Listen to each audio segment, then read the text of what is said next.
commun lot. Il en est qui ont plus de pouvoir que d'autres. Là est justement l'inégalité, déclarait Aimé Césaire. Mesdames, Messieurs, bonjour, très heureux de vous retrouver ce mercredi pour une nouvelle édition de DBS Matin. Vous connaissez bien le principe de cette édition, nous sommes là pour analyser et décrypter l'actualité. Pour cela, nous allons vous souhaiter bon réveil à toutes et à tous. Hotep à l'Afrique, Hotep au monde, Hotep à vous tous qui nous regardez dans les quatre coins du monde. C'est bien sûr DBS Matin qui prend son envol ce mercredi. Cette édition est spécialement dédiée à toutes les mamans africaines qui nous regardent chaque matin. Je pense à Maman Denise Kako, à Maman Messi, à Maman Josiane Adokpassi, à Maman Sani à Tessaoua au Niger et sans oublier toutes les mamans du monde entier.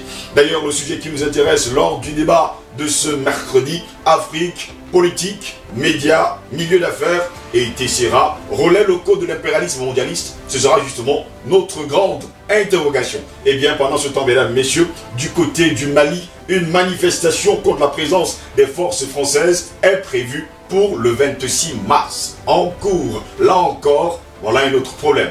Le sujet qui nous intéresse ce matin, Afrique, politique, médias, milieu d'affaires et Tessera, relais locaux de l'impérialisme mondialiste et notre grande interrogation ce mardi 24 mars de l'an de grâce 2021.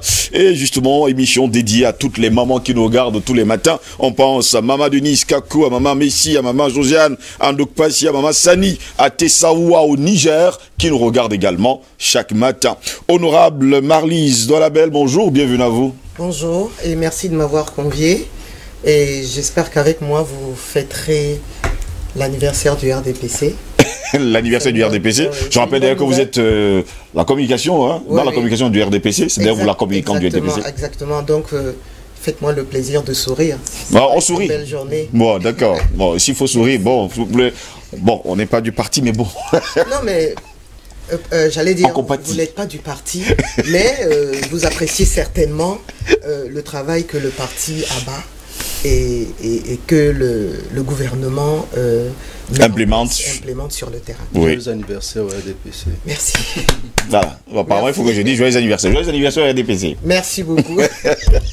Albert Natola ici, bonjour, bienvenue à vous. Bonjour, Steve Joselango, je salue, n'est-ce pas, l'honorable. Que j'ai le plaisir de retrouver dans le cadre, n'est-ce pas, de cette tribune. Je salue les autres co-panélistes que vous allez présenter tout à l'heure. Je salue, n'est-ce pas, toute la communauté, je dis toute la chaîne, n'est-ce pas, de production, n'est-ce pas, de DBS la matinale. Je salue le Cameroun, l'Afrique, le monde, particulièrement tous les fan clubs, n'est-ce pas, qui nous font quelquefois des critiques constructives et objectives, et des fois aussi des critiques non constructives. Je voudrais saisir la perche qui m'a été tendue tout à l'heure par mes confrères, parlant justement de cette dépravation généralisée dans les établissements, au sein de notre jeunesse, j'allais dire. Je pense que ça pose quand même problème parce que finalement, on doit pouvoir se questionner pour savoir qui sont les modèles de nos enfants, de notre jeunesse. Parce qu'aujourd'hui, hier, sans être nostalgique, ce sont nos parents qui étaient nos modèles, quelquefois le frère, l'oncle, le cousin, la tante, oui. C'était nos modèles. Aujourd'hui, les modèles de nos enfants semblent sur WhatsApp, Facebook et tout ce qui va avec. Et conséquence, ça fournit qu'à tout va dans les établissements. Ça tourne les films pornographiques dans les boom shows, dans les boom shows. Et puis, vous avez également des parents qui sont des anti-modèles, il faut le dire. C'est lorsque vous avez des enfants qui s'envoient en l'air avec des gamines ou des gamins, ça pose quand même problème de contre-valeur. On ne va pas tout, quelquefois, fourguer, n'est-ce pas, à la communauté éducative, parce que l'école n'est pas là pour ça. L'école n'est pas là pour éduquer l'enfant. L'école est là pour instruire. C'est une valeur globalisante, si vous voulez, globale. C'est une valeur globale, mais c'est la seule famille qui doit pouvoir éduquer les enfants, parce qu'aujourd'hui, vous avez des parents qui ont carrément démissionné. Et quand vous voyez quelques parents, du moins leur comportement, leur attitude, c'est pas étonnant de voir leur progéniture se comporter exactement comme la même chose, leurs parents. Comme leurs parents, ou voire pire. Et voire pire, c'est justement le bon, ou alors le grand constat actuellement sur le continent africain. Patient Parfum Dôme, bonjour, bienvenue à vous. Bonjour Steve, bonjour à mes amis qui sont sur le plateau, Albert Anatola ici, et Madame Dolabel, avec qui je fais un plateau sur DBS la matinale pour la première fois. Merci Madame. Bonjour à l'ensemble de la grande famille DBS, la matinale, qui ne fait que s'agrandir, malgré, n'est-ce pas, Des coups bas?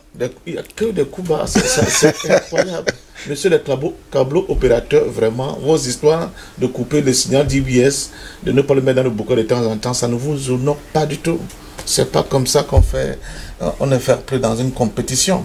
Bon, on sait que les concurrents de SDF, anciens et nouveaux, ils sont pour quelque chose, mais c'est pas ça. Le fair play exige qu'on laisse tout le monde s'exprimer. Justement. Après, on verra.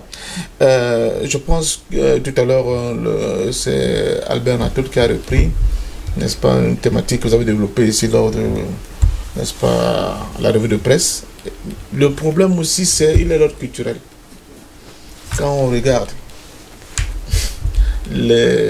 l'événement de la Cato, avec l'invitation qui a été faite à une jeune dame, et les gens viennent nous dire, oh, c'est quoi? Je ne vais pas citer le nom, c'est parce que même Jésus a eu le pied lavé par une prostituée. Mais est-ce que quand cette prostituée s'est mise auprès de Jésus, elle a continué sa prostitution? Elle a changé. Elle est devenue, comme on dit, elle est née de nouveau. Vous ne pouvez pas donner pour valeur des gens qui sont dans une culture de caniveau et laisser les enfants penser que c'est ça les valeurs. Je vois souvent certains artistes dans leur tenue vestimentaire venir à la télé. Écoutez le contenu des chansons de nos artistes. Écoutez. Et ça passe à la télé, ça passe dans les radios. On nous dit, ah, c'est elle qui a les mots d'aujourd'hui.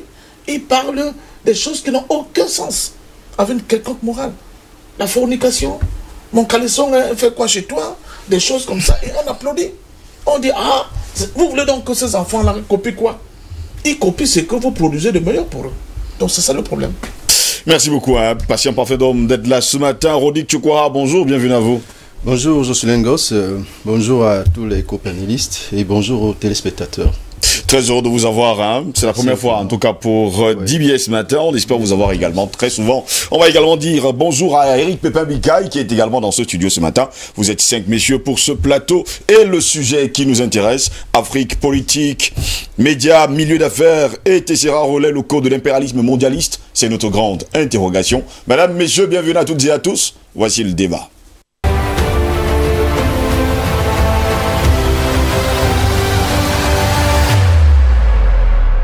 Afrique, politique, médias, milieu d'affaires et bien d'autres encore, relais locaux de l'impérialisme mondialiste, nous nous interrogeons ce matin. La décolonisation initiée dans les années 1940 a essentiellement été un passage au néocolonialisme, nous l'affirmons haut et fort. Une mutation des anciennes colonies, une mise à jour des mécanismes de leur exploitation et domination, aussi bien par les anciennes métropoles coloniales que par les autres capitalistes du centre. Il a fallu s'adapter aux nouveaux rapports de force sur la scène internationale. On parle bien sûr de la nouvelle hiérarchie, il faut le dire, économico-militaire.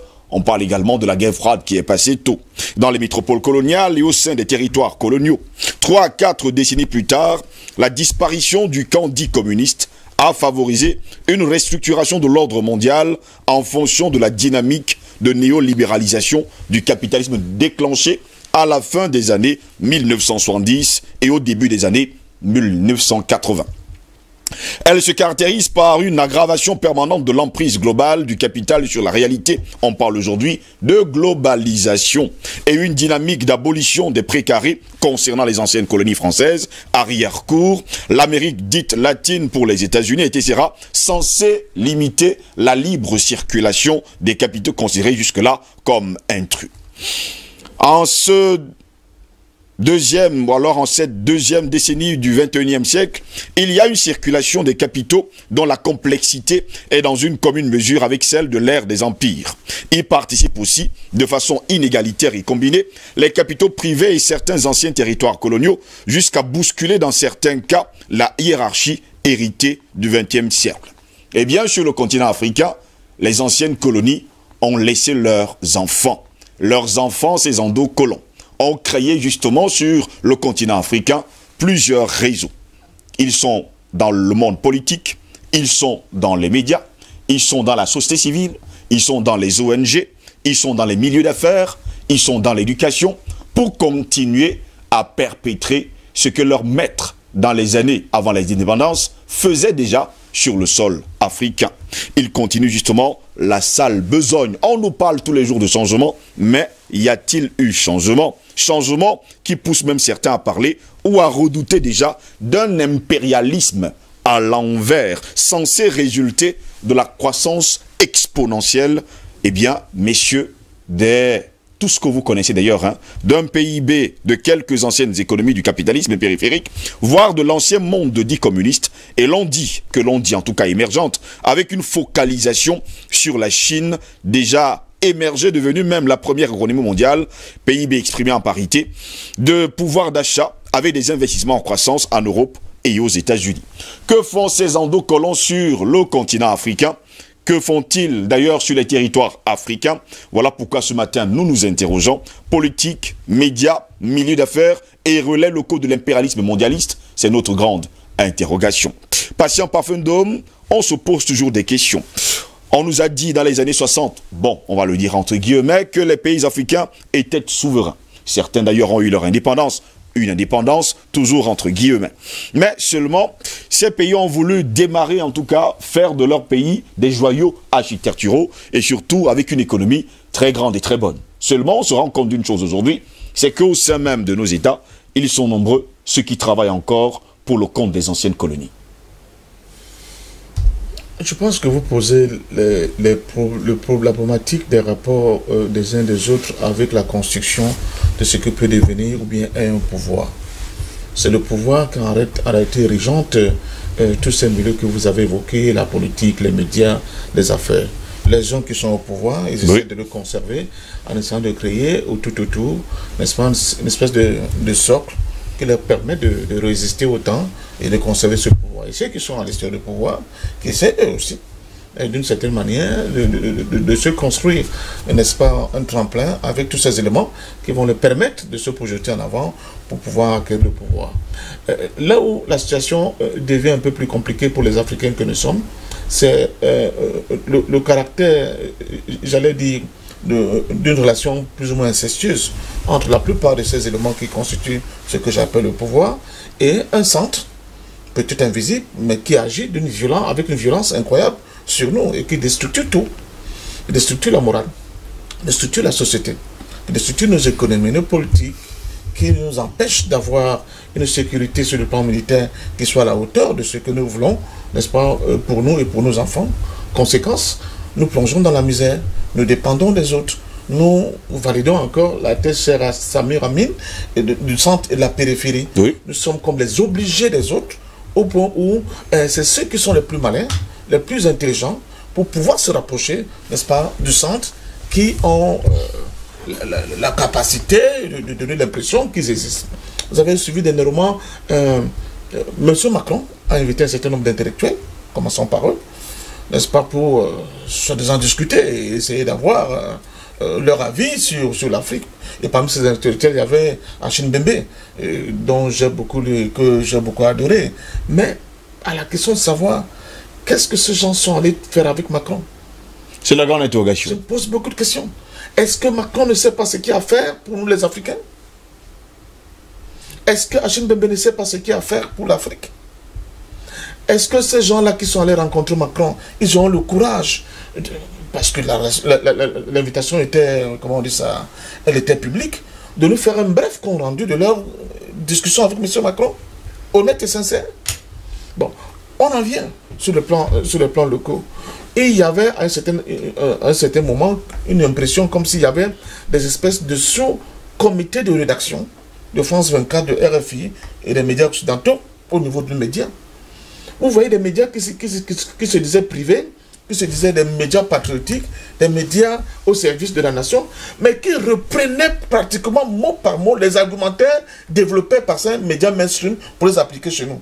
Conséquence, et si chez nous, il n'y avait plus, c'est-à-dire une parole vraie, une parole authentique, une parole qui sort de notre ventre et de notre cœur, de notre tête, qui exprime ce que nous voulons pour nos États et pour notre pays. Il faut appliquer les plans d'ajustement structurel. C'est comme des perroquets qui répétaient de manière mécanique tout l'argumentaire qui venait de l'Occident.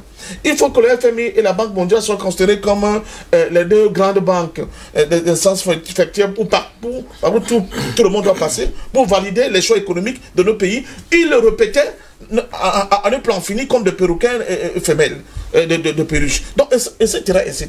Voilà notre problématique. Mais aussi, parce que ce sont les mêmes médias qui sont soumis comme ça à l'ordre mondial qu'on invitait à gauche. Et à droite. Qu'on invitait à droite.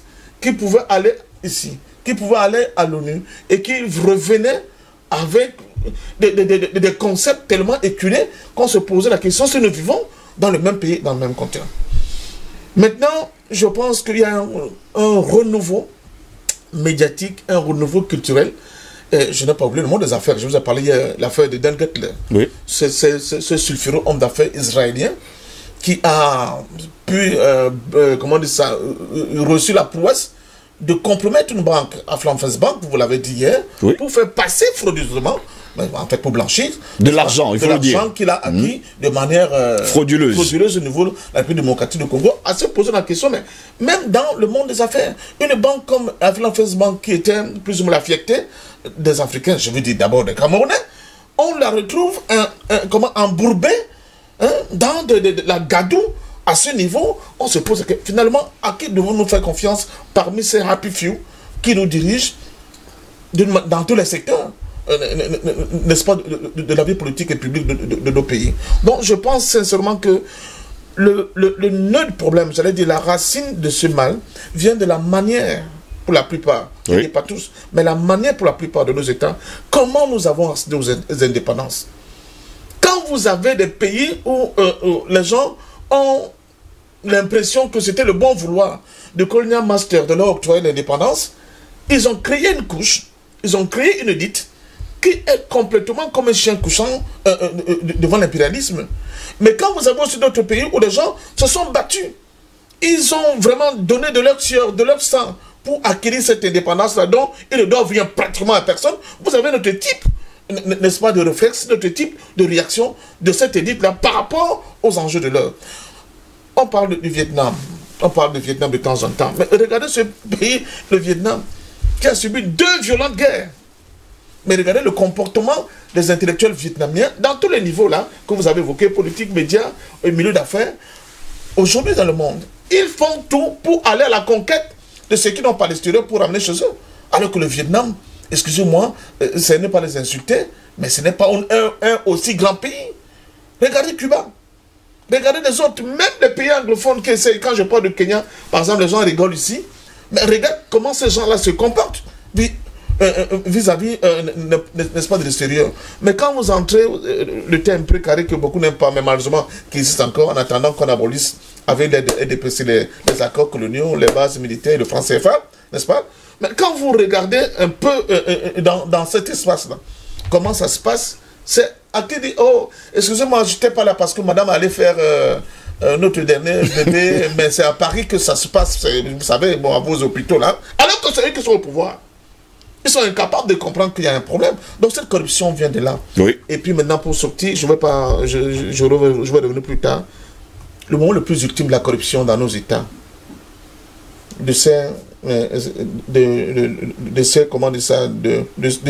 liens solides, de cet enfermement, ce ficelage, se passe pendant les élections, curieusement. C'est pendant les élections que la France-Afrique, par exemple, dans nos États, procède agit à une corruption incroyable. Et tout ce qui court là, qui se couche, le plaventrisme là, pour entrer soi-disant dans les institutions de manière plus ou moins biaisée, regardez très bien, tout tourne autour de la corruption. Et après, on va voir des gens qui vont vous dire qu'ils sont des opposants et qui combattent le système, alors que c'est à la grosse mamelle nourricière de ce régime qui se sont nourris. Ah, malheureusement, c'est ça le problème pour l'instant. Honorable Marlise Dolabel, je vais me tourner vers vous. Finalement, il faut le dire comme ça, le colonisateur n'a jamais quitté l'Afrique, puisqu'il a laissé sur le sol africain ses enfants qui continuent sa sale besogne. Je trouve que certains développements sont un peu simplistes. Oui. Parce que moi, ça m'a l'air un peu plus complexe que ça. Oui. Si 1% de la population du monde vit avec 90% des ressources du monde, c'est bien parce que le système qui est mis en place sur le plan international est fait pour que ces 1% continuent à gérer le monde. À gérer le monde. Et ce n'est donc pas le fait forcément de nos élites étant elles-mêmes victimes. Parce que quand un phénomène commence à devenir récurrent à 99%, hein, ça veut dire que vous ne pouvez plus penser sereinement qu'il s'agit de la déviance d'une petite minorité de l'élite africaine. C'est bien plus complexe que ça. Toute l'organisation mise en place dans le monde est là pour que les 1% continuent à piller le monde. C'est de ça qu'il s'agit. Donc toutes les structures que nous connaissons, tous les acteurs de la finance internationale sont là pour que les politiques, les médias, les acteurs de la société civile soutiennent leur plan. Parce qu'il y a bien évidemment un plan. Alors moi, quand on me cite un pays comme le Cuba, comme une référence de réussite, non. Le Cuba a résisté parce que marxistes, ils ont mené aux côtés de l'Union soviétique et du reste un combat qu'on peut saluer. Mais le résultat au jour J, c'est quoi? C'est quoi Cuba? C'est tous les maux que nous connaissons. Est-ce que par exemple Cuba a réussi à résoudre le problème de la supériorité de la race blanche? Qui est pauvre au Cuba? Oui, au Cuba. Qui est pauvre à Cuba? C'est les Indiens et les Noirs. Donc, c'est pas pour moi, c'est pas des exemples de réussite. Tous les fléaux qui tournent autour de la drogue et de la grande délinquance, on la trouve où? Donc, c'est pour ça que des fois, je pense que l'Afrique doit trouver une solution. Cette solution, elle peut passer par la rupture. Oui. Mais ça m'étonnerait qu'on ait les moyens... Une rupture pacifique ou alors brutale? Non, pacifique. Parce que quand on passe par la rupture brutale, les guerres, etc., ça détruit tellement que des fois on se demande si ça valait la peine. Oui. Bon. Donc, moi je pense à une rupture d'ordre intellectuel, sur le plan de l'engagement culturel, qui nous permettent de nous positionner comme des acteurs décisifs. C'est nous qui avons les ressources. L'organisation mise en place depuis des siècles, malheureusement, ne nous permet pas d'accéder à ces richesses. Oui. Mais en créant cette rupture politique, culturelle, nous pouvons, et en formant notre élite, parce qu'il y a une différence. Quand par exemple les institutions de Bretton Woods arrivent avec leur FMI, etc., c'est sûr que si leur intention c'est de nous prêter de l'argent, entre guillemets, ou alors de nous servir des aides, entre guillemets, oui, cela se passera avec moins de conséquences si nous avons des cadres capables de contribuer et de discuter d'égal à égal avec les experts de ces institutions. D'accord? Donc, la formation est aussi importante. Donc, il y a les tripes, il y a le cœur, oui, et il y a le cerveau que nous devons mettre en marche pour. Mais je ne crois pas que c'est trop simplement dit en disant qu'il y a une élite qui sait. Où est donc l'élite qui ne sait pas? Le monde en l'état actuel nous montre que le plan de la nouvelle nouvel ordre mondial, les globalistes, les mondialistes, est en marche. La mondialisation, la globalisation a certainement des effets positifs, mais croyez-moi, elle a aussi beaucoup d'effets négatifs pour lesquels nous n'arrivons pas à bâtir des barrières pour nous protéger. Nous n'arrivons pas Donc, la réflexion doit aller dans ce sens-là et pas nous limiter à aller trouver le responsable immédiat. Peut-être que le responsable immédiat n'est qu'une victime. Donc, c'est un peu la réponse que je voulais apporter après l'intervention de mon co-panéliste concernant cette situation difficile de par le monde. On va revenir avec vous dans un instant. Albert Anatola, ici, finalement, si les endocolons sont des victimes, on va le dire comme ça, en tout cas pour l'honorable Marlys Doualabel, les endocolons sont des victimes, eux qui, à un moment donné, sont obligés de servir, en tout cas, l'ancien colonisateur, continuent en tout cas le jouer également, il faut le dire comme ça, le jeu trouble, hein, il faut le dire, des 1% de cette population qui veulent les 90% des richesses de la terre. Oui, et moi je voudrais m'inscrire en faux par rapport à cet argumentaire. Dans mon raisonnement, oui, même dans mon fonctionnement personnel, j'ai toujours mis en exergue le principe du libre choix. Pour vous, tout le monde a le choix. Tout le monde, on a toujours le choix de faire le bon ou le mauvais choix.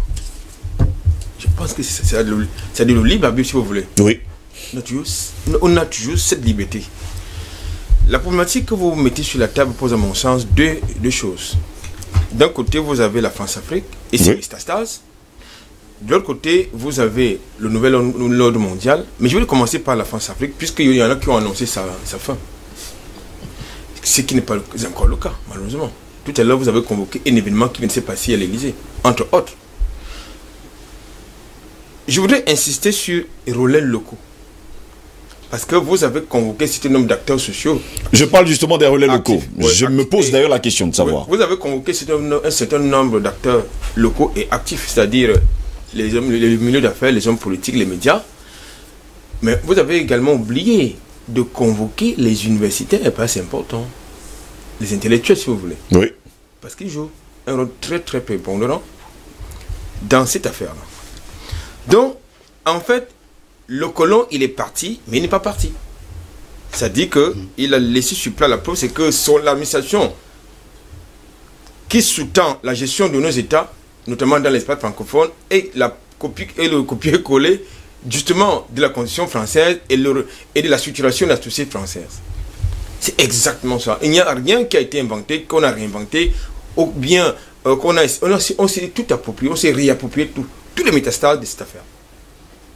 Donc je pense donc que quand j'ai dit ça, il faut donc questionner, à mon sens, les effets pervers de la France-Afrique. Puis c'est de ça qu'il est question. Oui. Lorsque M. Macron prend sur lui, entre autres, parce que c'est lui qui est aux affaires actuellement, il prend sur lui de parler avec beaucoup de condescendance, puisque nous sommes dans un rapport, dans les rapports de dominant-dominé. C'est seulement ça qu'il s'agit. Lorsque vous êtes dans les rapports de dominant-dominé, c'est pour ça que M. Macron peut prendre sur lui la liberté de parler avec paternalisme aux chefs d'État des pays souverains, entre guillemets, et indépendants, entre guillemets, et leur demander de venir à l'Élysée lui expliquer pourquoi est-ce que de préciser effectivement leur intention par rapport à l'engagement de la France au Sahel. Et ces 5 chefs d'État que vous connaissez prennent leur avion, ils vont s'asseoir autour du maître qui pour se mettre à pontifier. C'est ça le problème africain. C'est-à-dire, l'honorable pas d'une rupture. Elle a dit quoi? Rupture quoi? Non, ça doit être violent. Cette rupture doit être violente parce qu'il n'y a rien à négocier. Parce que les effets pervers de la France-Afrique sur le continent africain, nous en connaissons les dégâts. C'est violent et ils sont violents. Peut-être ne prennent plus le fusil comme avant pour nous fusiller comme c'était ça. Ce fut le cas au camp de Tiaroy au Sénégal, mais c'est violent. Donc, ils ne pourront pas partir de leur propre chef dans le cadre d'une négociation, jamais. Je voudrais quand même vous rappeler quelques faits historiques d'eux. Lorsque les Français partent du Cameroun, après la Deuxième Guerre mondiale, qu'est-ce qu'ils font des infrastructures socio-économiques qui ont été conçues par les Allemands? Ils les détruisent, n'est-ce pas? Ils les détruisent, entièrement et totalement. Ils les détruisent. Au Congo, après une sale guerre qu'ils ont engagée, entretenue, qu'est-ce qu'ils font du matériel militaire? Ils le détruisent et ils l'ensevelissent, non? L'enterrent carrément dans le sol, oui. Tout récemment, du côté du Cameroun, avec la gestion du terminal conteneur de Douala, vous avez vu une fillette du groupe Bolloré, non? Comment il s'est comporté? Elle a carrément, non seulement les partis avec l'argent, les milliards du contribuable camerounais qui ont été perçus et non reversés au trésor public camerounais, mais ils ont carrément détruit le logiciel d'exploitation. Bon, vous voulez qu'on négocie avec ces individus? C'est pas possible. Il ne peut pas entendre. Il faut utiliser le langage. Il faut utiliser les mêmes armes qu'ils utilisent, le langage qu'ils utilisent, qu'ils aiment entendre le mieux. C'est pas possible de négocier avec ces gens. C'est pas possible. C'est pas possible. Je vous le dis, c'est pas possible. Donc, maintenant, je voudrais aller au niveau dans le deuxième palier, pas du nouvel ordre mondial. Justement, ça participe de tout ça parce que, comme j'ai l'habitude de le dire, la France n'est que la face visible de l'iceberg. Puisque très souvent, vous ne verrez jamais la France sur un théâtre d'opération sans qu'il y ait les Nations Unies, sans qu'il y ait les États-Unis, l'OTAN, la France, la Grande-Bretagne, l'Allemagne derrière. Ça veut dire qu'on lui dit, c'est toi, c'est ta plantation, c'est toi qui connais tes gens, demande-nous ce qu'il te faut, on te donne l'appui nécessaire. C'est comme ça que la France fonctionne sur le territoire, sur le continent africain. Entre autres, il n'y a pas que la France, parce qu'il y a d'autres anciens colonisateurs qui peut-être sont moins présents, dont l'action est moins pernicieuse, mais que celle de la France. Donc je pense qu'aujourd'hui, avec le nouvel ordre mondial, vous avez donc des rôles, les métastases, c'est-à-dire ça se recouvre au niveau des médias. Nous sommes dans les médias. Vous avez des médias qui sont financés par des institutions internationales pour faire un bashing au sein de leurs États. Vous avez des organisations de la société civile qui sont financées. Lorsque Human Rights Watch fait des rapports, vous avez vu un responsable de Human Rights Watch au nord ou au sud-ouest. Ce sont des Camerounais qui font des rapports. Ce sont des Camerounais. Très souvent, ce sont des hommes de médias, des hommes d'église. Ça aussi là encore, les hommes d'église. Vous avez des ONG, des membres de la société civile, vous avez des avocats. Vous avez quelquefois même des villageois. C'est-à-dire, c'est de ça qu'il s'agit, parce qu'ils sont financés de l'extérieur. Vous n'avez jamais vu un responsable de Human Rights Watch de ce côté. Vous avez donc les médias, justement, puisque nous sommes des journalistes, c'est important d'insister là-dessus, parce que ça joue un rôle important. Aujourd'hui, vous avez tout à l'heure passé le souligner, c'est-à-dire que le signal de DBS, quelquefois, il est dégagé. Pourquoi? Parce qu'il y a un nouveau son qui est... Parce que le DBS a un autre son de cloche. C'est comme ça. Donc, je pense qu'il faut qu'il y ait une certaine responsabilisation des acteurs, de nos acteurs, et une éducation. Vous avez les intellectuels, les vrais. Ils jouent un rôle pernicieux. Très pernicieux, très pernicieux.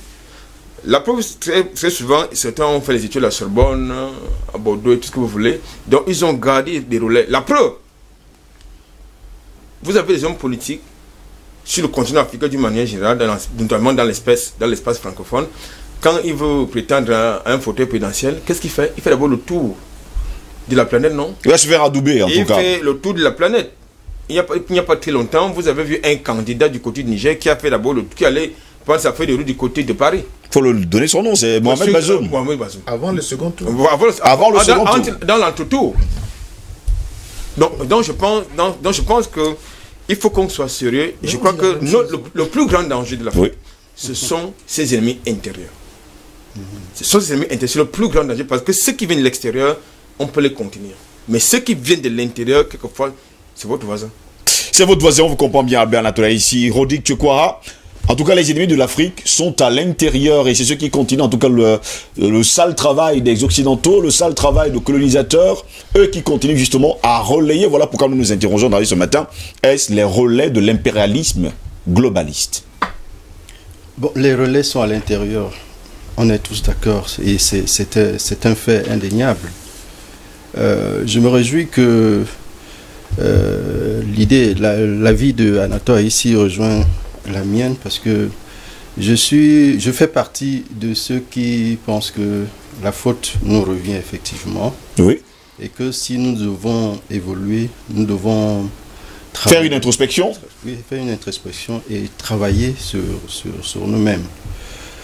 Si je peux prendre un exemple, la question de l'endettement par exemple. Tout à l'heure, je lisais à la une d'un journal que la dette du Cameroun a quadruplé en 13 ans. En 13 ans, oui. Voilà. La question que je me pose, c'est que pourquoi est-ce que nous sommes-nous obligés de nous endetter pour nous développer? Et je disais tantôt que pourquoi nous devons travailler sur nous-mêmes. Parce que si vous voulez, si vous vous endettez, je vais prendre un exemple de l'être humain lui-même. Si vous prenez le choix de vous endetter parce que vous voulez vivre au-dessus de vos moyens, avec cet argent, vous allez investir, vous allez construire des immeubles. Mais voyez-vous, à la fin, si vous n'êtes pas capable de rembourser l'argent que vous empruntez, c'est le créancier qui va venir vous prendre tout ce que vous avez. Et voilà, vous allez retourner au statut précédente. Donc, pour dire que la question de l'endettement, voilà un exemple que nous prenons. Parce que si nous voulons sortir de cette spirale, où il faut absolument se lier aux autres. Bon, c'est vrai que le monde est... on ne peut pas vivre sans les autres. On ne peut pas vivre sans les autres. On vous comprend parfaitement, oui. Nous avons le choix. Hein, je rejoins encore l'idée d'Anatole ici. Nous avons le choix de prendre des décisions qui nous reviennent à nous-mêmes pour pouvoir nous développer.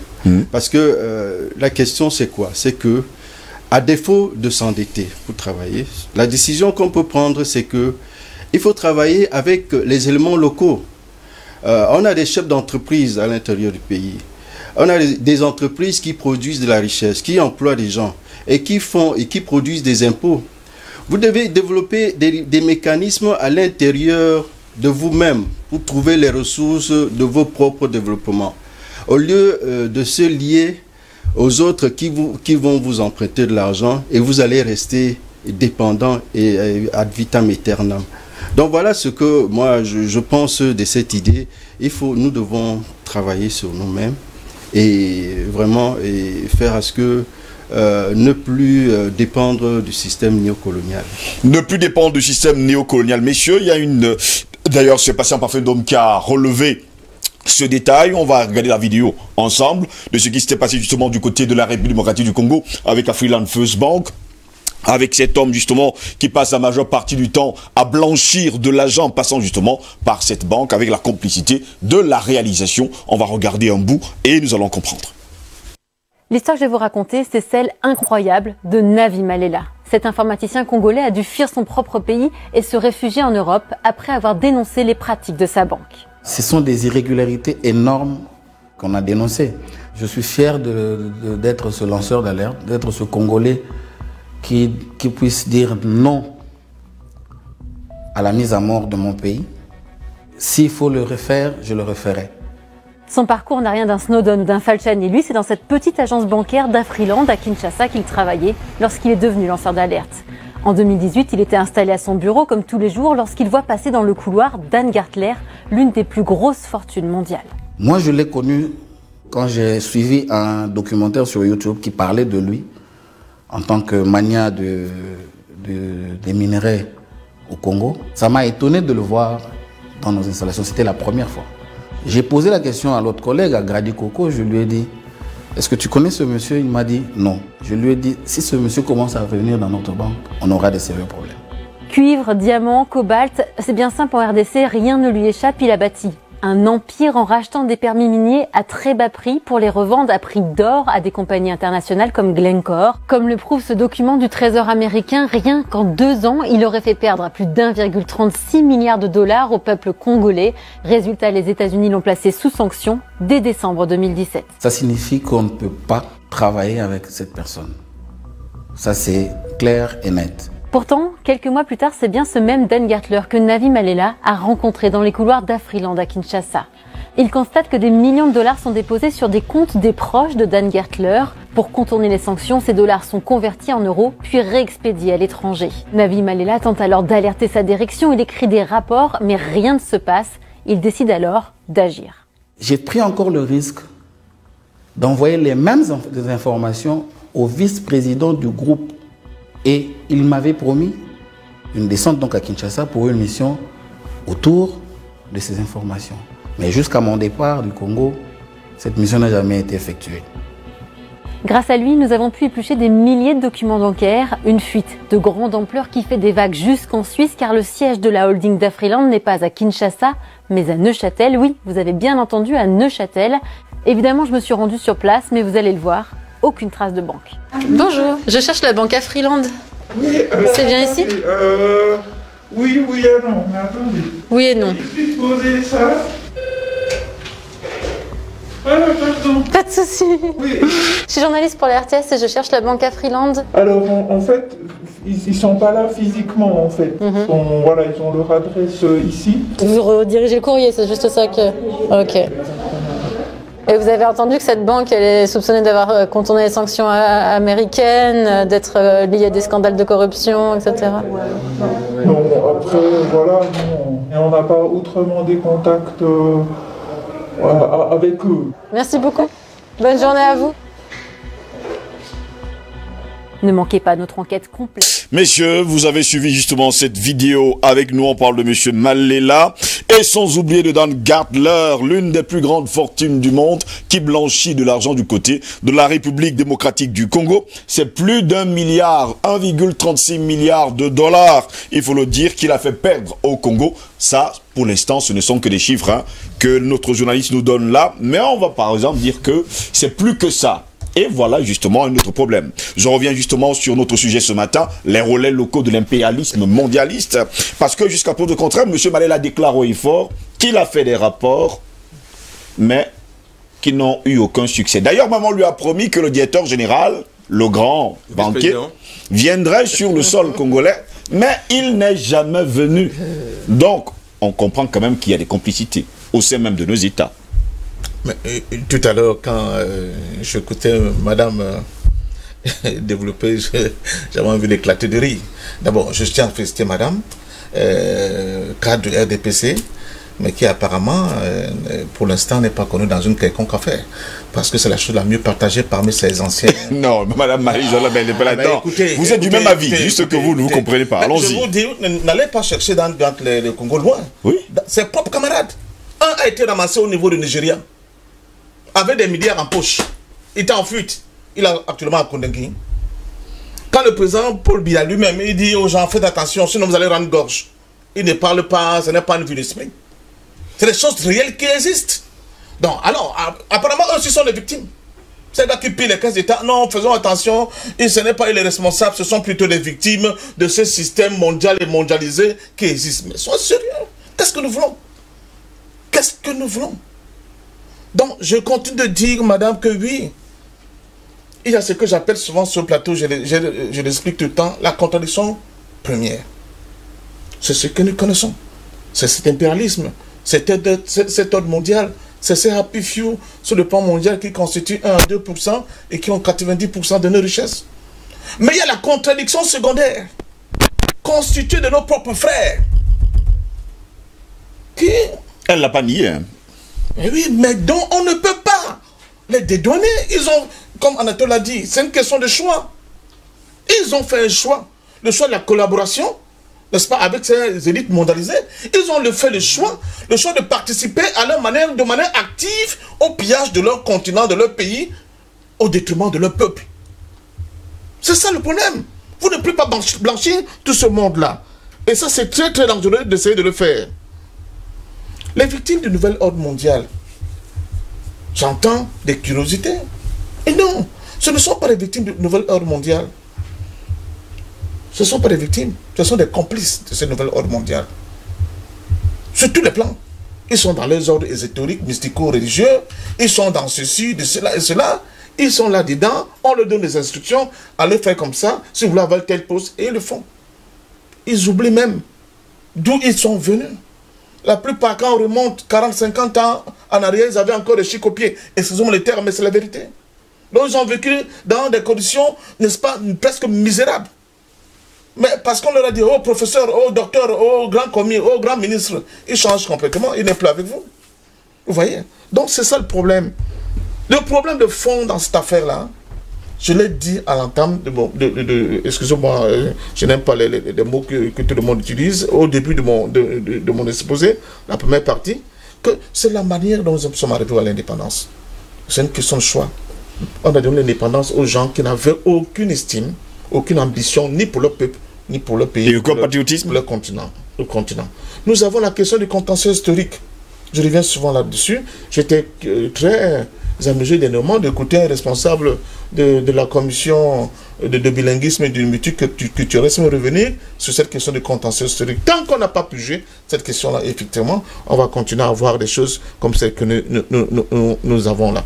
Madame a dit une autre chose qui m'a hérissé de poil par rapport aux grands fonctionnaires de la Banque mondiale et de FMI qui viennent discuter avec nous. Elle dit oui, il faut qu'on éduque, il faut qu'on muscle complètement le savoir de nos hauts cadres, peut-être parce qu'ils n'ont pas les compétences pour discuter avec ces cadres de FMI de la Banque mondiale. Mais comment on peut continuer à insulter les Africains jusqu'à ce niveau, madame?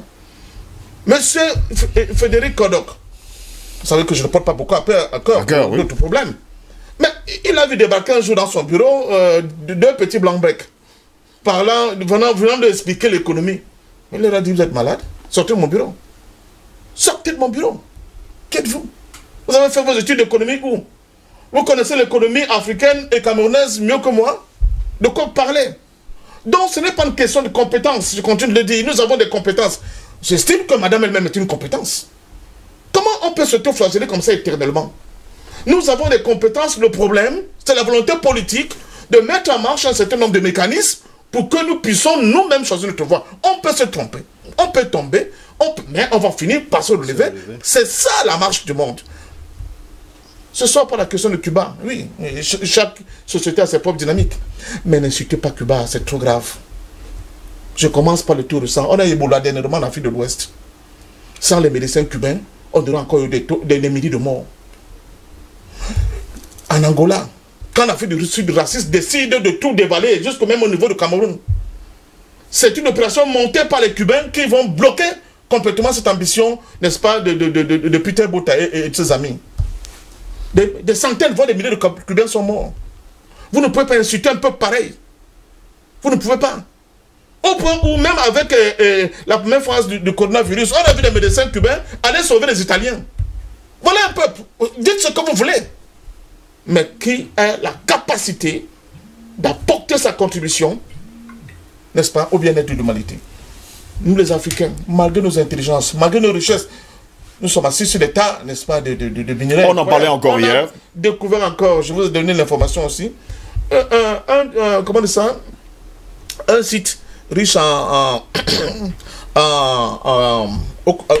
de Congo. D'abord, on a découvert de montagnes d'or. Les populations essaient de se servir comme ils peuvent. Mais il n'y a pas que ça. Le lithium. On a trouvé un gisement de lithium incroyable à l'est de la République du Congo. Et vous savez aujourd'hui le rôle du lithium dans tout ce que vous avez de voitures propres, de machins, dans toutes ces batteries, de toutes vos histoires. Hein? Mais vous allez voir qu'il y aura encore des gens au Congo qui vont jouer le rôle pour tracer le boulevard à un bandit comme Dan Getler. Et une banque africaine qui va accepter de servir de Kilav pour blanchir cet argent-là pour qu'elle puisse rentrer dans le réseau international. On parle de la drogue, mais bon sang. On a parlé de Cuba, j'ai entendu parler de la drogue. Bravo. Mais on a oublié que alors que les Noirs américains se battaient, n'est-ce pas, pour les droits civiques, que c'est la CIA qui a introduit, n'est-ce pas, comment dire ça, l'importation et la consommation de la drogue dans le milieu des jeunes noirs américains pour qu'ils soient des zinzins, oui. Et soient incapables de renforcer les rangs de ceux qui se battaient pour les droits civiques aux États-Unis. C'était Cuba. Bon, je continue de penser, pour sortir, que nous avons le devoir de continuer à lutter, parce qu'on n'a pas de choix. Nos prédécesseurs nous ont montré la voie. Si nous sommes de dignes africains et panafricanistes, nous sommes obligés de suivre cette voie-là. Elle apportera ce qu'elle apportera. Tout le monde entier ne peut pas être des chiens couchants devant l'impérialisme mondial. C'est une donne qui existe aujourd'hui, mais c'est un fait. Mais nous devons travailler pour changer complètement cette donne-là. Et ça dépend uniquement de notre propre volonté. Ça dépend uniquement de notre propre volonté. Vous êtes justement sur la même longueur d'onde parce que jusqu'à preuve de contraire, Madame Marlise Doualabel déclare haut et fort que ça dépend également de notre volonté, mais il faut également passer par l'éducation qui est la base de tout Si je ne me trompe pas, m'a dit Zola Bell. Heureusement qu'il n'a pas éclaté de rire quand, après mon propos. Non. Parce que j'aurais trouvé ça grossier et peu convenant. Maintenant, pour revenir à notre propos, ces discours-là, je les entends depuis que j'ai 20 ans. Et jusqu'aujourd'hui, nous n'avons pas pu prospérer. Qu'est-ce que j'ai entendu depuis 20 ans? J'ai entendu depuis 20 ans que l'Occident nous utilise, 1, comme des cadets sociaux, 2, pour faire main basse de nos richesses. Oui. Qu'ils ont organisé des indépendances qui n'en sont pas. Ça, c'est pas des innovations. Ce qu'il dit là, on le dit depuis X années. Mais c'est des réalités. Mais bien sûr que c'est des réalités. Mais quand on a donc fini de dire que c'est des réalités, après, vous avez fait quoi, vous, personnellement, pour adresser? Non, la décision revient à chaque Camerounais. Parce que demain, vous pouvez être dirigeant de ce pays. Et si vous ne vous êtes pas préparé à adresser ce type de problème, on n'aura pas avancé. Et dans plusieurs pays africains, on a changé des dirigeants. Et le problème est strictement le même. Oui. Je veux dire que si c'est aussi récurrent en Afrique, si l'Afrique centrale, l'Afrique de l'Ouest, à une moindre mesure, ne s'en sortent pas, c'est parce qu'en face, il y a une organisation pérenne qui a pour objectif de freiner toute initiative. J'ai jamais parlé de l'incompétence de notre élite. Oui. Jamais. J'ai dit non. Ce que j'ai dit, c'est que si nous devons agir, ce n'est pas par la violence. Premièrement, oui, monsieur, c'est pas par la violence. Elle l'a dit. Premièrement, et deuxièmement, nous devons nous organiser pour qu'il y ait une révolution profonde en nous. Et ça passe par l'éducation et l'acquisition des expertises. S'il y a 10 personnes qui sont expertes, nous allons être bientôt, en 2050, nous allons être plus de 54% de la population mondiale. Oui. Alors si nous sommes 54% de la population mondiale et que dans cette masse, il n'y a que 10 millions qui sont capacités, est-ce qu'on sera avancé? Donc, je voulais qu'on se dise la vérité. La vérité, c'est que pour affronter ce monde, ça ne s'affronte pas avec les discours estudiantins de depuis 1920. Non. Oui, mais non, c'est pas insultant. C'est vous qui êtes passé à l'insulte. C'est vous qui êtes passé à l'insulte. Ça ne m'a pas du tout.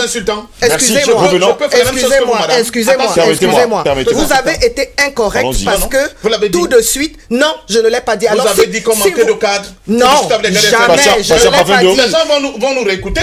Vous l'avez dit, madame. Mais non, monsieur, je ne l'ai pas dit. Je ne peux pas le dire parce que ce n'est pas ma conviction. Allons-y, madame. Et parce que ce n'est pas ma conviction, je ne peux pas faire ce type de déclaration. Alors, on va peut-être réécouter le moment venu, mais vous verrez que ce n'est pas ce que j'ai dit. J'ai dit exactement la chose suivante. Ok, il dit qu'il y a le libre arbitre. Alors, s'il y a le libre arbitre et qu'aucun des pays africains, aucun des pays de l'Amérique latine n'arrive véritablement à reprendre le contrôle de ces affaires, c'est qu'il y a quelque part quelque chose de commun. Et c'est ce quelque chose de commun qu'il faut briser. Le reste, Cuba qui va... Je n'ai jamais dit que Cuba n'avait pas de qualité. Mais je veux dire que si Cuba a des qualités, Cuba a aussi des tares. Et c'est pareil pour tous les pays. Alors ne dites pas que j'ai insulté les Cubains. Pourquoi est-ce que vous allez toujours directement à l'agression? Et avec ça, vous voulez changer quel monde? Vous ne changerez aucun monde. Madame, c'est l'argumentaire, c'est pas l'agression. Non, je peux aussi penser que vous allez agresser. Monsieur, on vous comprend parfaitement. C'est simplement vous posez vos arguments, je pose les miennes. Merci, messieurs, on termine rapidement. C'est simplement parce que nous devons nous taire. Mais je ne veux pas que vous me considériez comme une femme. Mais bien sûr, on ne s'énerve pas, on ne s'énerve pas sur le plateau. On ne s'énerve pas, on ne s'énerve pas sur le plateau. Bon, monsieur, on revient avec vous. Patient, parfait de s'il vous plaît. S'il vous plaît. Merci madame Marie Doabel. Mais je n'ai jamais évoqué le fait que je sois femme. Je n'ai jamais évoqué le fait que je sois une femme pour avoir vos faveurs. Nous sommes des copénalistes et quand nous sommes des copénalistes, ce sont les arguments qui comptent. Et vous avez déraillé, monsieur. Merci beaucoup. Albert Anatola ici, jusqu'à preuve de contraire. On est juste dans la même longueur d'onde. C'est vrai que le feu est en train de prendre. on comprend parfaitement que les esprits s'échauffent. Je me tourne quand même vers vous, Albert Anatola, ici, jusqu'à preuve de contraire. La responsabilité africaine, la responsabilité vient justement de ces hommes et femmes qui ont choisi, vous l'avez dit tout à l'heure, de travailler justement pour l'Occident.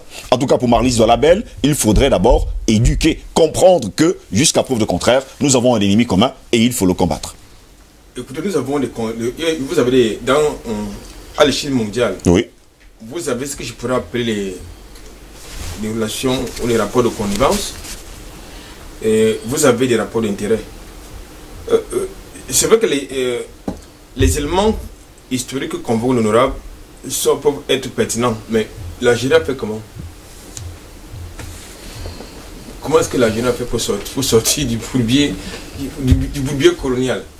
Et après l'Algérie, non, j'y arrive, honorable. Non, alors, c'est pour vous dire que il faut quand même faire bouger les lignes. Oui. Tout à l'heure, je convoquais un élément factuel, c'est-à-dire ces rapports de dominant-dominé. C'est-à-dire que ce sont les Africains qui sont dominés, et les dominants, il y a la France et les autres, comme je l'ai dit. Et vous avez même jusqu'à la présence d'une cellule africaine à l'Élysée. C'est-à-dire qu'un pays qui gouverne 14 voire 15 autres pays de son espace, parce qu'ils ont en partage la même langue, relativement la même histoire. Oui. Moi, ça me pose quand même problème. Et vous avez sur le territoire, sur le continent africain, des politiciens qui vous parlent de rupture, mais qui, au moindre coup de feu sur le continent africain, ils vont où? Chez celui qui leur demande la rupture. Dans la continuité, certainement. Puisque la personne de donneur d'ordre se donne la liberté d'aller changer les constitutions en Côte d'Ivoire, au Tchad, pour permettre à certains chefs d'État de rempiler. Et pendant qu'on dit qu'il faut un renouvellement démocratique, donc générationnel, ça veut dire que si vous ne comprenez pas l'affaire, c'est vous qui avez un problème. Ça veut dire qu'il faut éviter les contradictions. Il faut être cohérent. Donc, et vous avez donc les relais. Vous avez des relais locaux, justement, qui travaillent pour cela. J'ai l'habitude, quelquefois j'ai l'habitude de caricaturer, et quelquefois de tourner les yeux, mais ça peut être, mais c'est vrai. Si maintenant, nous sommes sur ce plateau, le consulat de France annonce la gratuité des visas, vous allez voir des rangs à ne plus en finir. Ils vont aller prendre le visa. Sans la gratuité, il y a tous les rangs à l'heure ici. Bon.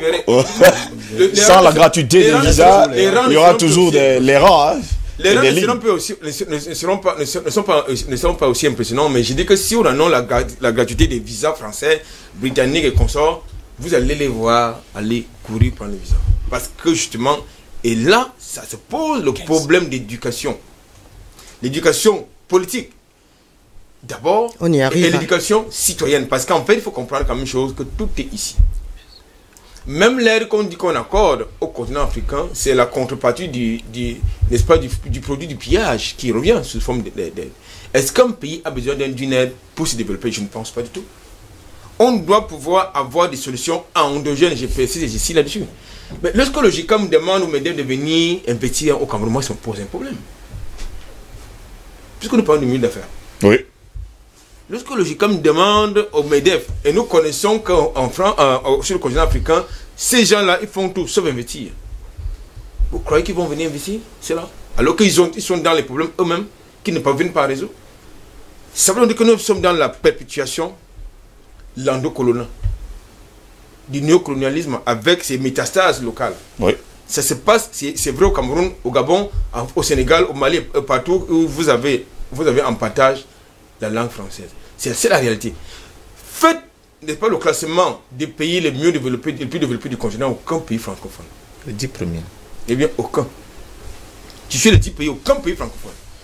Messieurs, vous parlez la même langue, hein, et il faut préciser par ailleurs que vous avez les mêmes argumentaires avec Madame Marlys Doualabel, mais j'ai l'impression que vous ne vous comprenez pas. Non, c'est parce que je suis du NDPC. Non, ça n'a rien à voir. Messieurs, nous avons une dame sur le plateau, nous devons respecter les dames sur le plateau. Ne dis plus ça, Elle n'est pas d'accord avec vous, hein.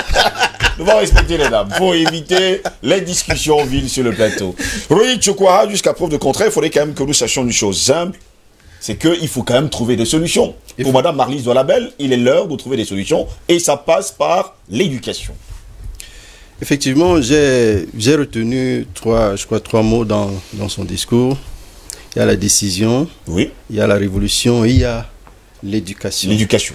Ça veut dire qu'avec ces leviers, nous pouvons travailler effectivement sur nous-mêmes. Et si je prends l'exemple, nous tous, nous savons que dans l'histoire de l'Afrique, il y a des figures qui ont essayé, qui ont tenté de prendre des décisions, oui. Même si à un moment donné, ils se sont retrouvés broyés dans cet engrenage. Mugabe, par exemple, au Zimbabwe, il a pris le risque d'engager une réforme agraire.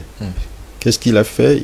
À un moment donné, il s'est rendu compte que sa population n'avait pas de terre pour cultiver et que ce sont les Blancs, pour la plupart, qui occupaient la majeure partie. Il a décidé d'arracher les terres à ces colons pour faire une sorte de redistribution agraire. Mais c'était un accord. Hein. Oui, justement. Mais voilà des décisions courageuses qu'il faut arriver à prendre à un moment donné. Et je voudrais aussi... Cette réforme n'était pas un succès quand même, hein. Faut le dire. Oui, disons que je l'ai dit. C'était déjà un acte quand même. C'est quand même un acte. Les autres vont torpiller. Sur le plan symbolique, c'était quelque chose à encourager. Mais il faut déjà avoir le courage de prendre ce genre de décisions. Des décisions. Oui. Bon, je voudrais un peu revenir sur le système, parce que j'ai également le sentiment que notre système de santé est également sous le joug de la néocolonisation. Oui.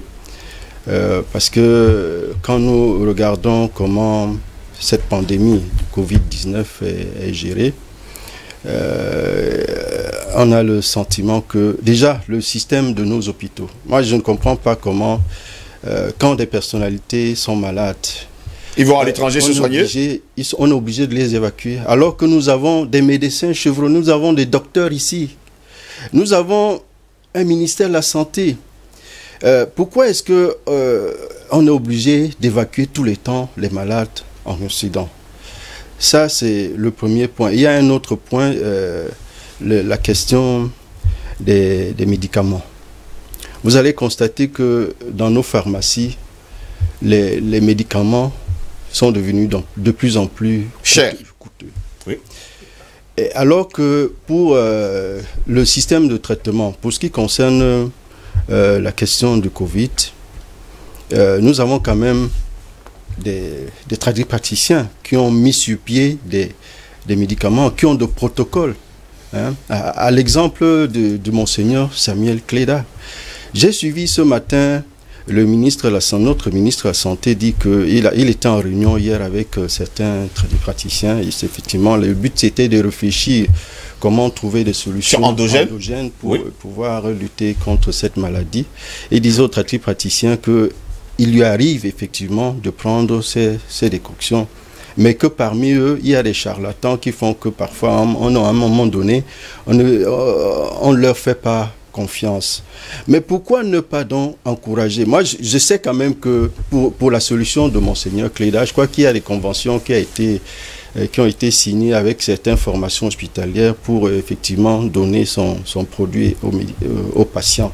Donc voilà des solutions comme ça qu'on peut engager pour pouvoir sortir de cet engrenage qui nous font dépendre éternellement des autres. Mais il y a également que Mme Doualabel déclare que, par exemple, vous parliez tout à l'heure de cette réforme agraire du côté du Zimbabwe, oui. À chaque fois que les Occidentaux vont justement voir cette idée, tout de suite ils vont la torpiller. Oui, mais écoutez, à un moment donné, un patient d'homme l'a dit tantôt, quand on prend des décisions, à un moment donné, il faut pouvoir assumer. C'est-à-dire que quand on décide d'emprunter un chemin, c'est vrai que ce n'est pas facile, mais on va tomber. Mais si nous faisons cela une fois, deux fois, on va finir par s'en sortir. On ne fait pas de choix. Quitte à tomber 3-10 fois, il faut toujours recommencer à zéro. Écoutez, on ne fait pas des omelettes sans casser des œufs. Vous le savez très bien. Donc, ce sont des décisions courageuses. À un moment donné, quand on le prend, on doit pouvoir en assumer les conséquences. Et assumer, ça veut dire qu'à un moment donné, si vous voulez prendre une décision, il faudra étudier tous les paramètres, les pour et les contre, et puis voilà. Patient Parfum d'Homme, on va revenir justement sur le sujet qui nous intéresse d'ailleurs ce matin. On va insister là-dessus. Afrique, politique, médias, milieu d'affaires et bien d'autres encore. Hein. Relais locaux de l'impérialisme mondialiste. Je prends un autre cas aujourd'hui. Vous avez souligné tout à l'heure que Emmanuel Macron, le président français, a invité certains intellectuels africains.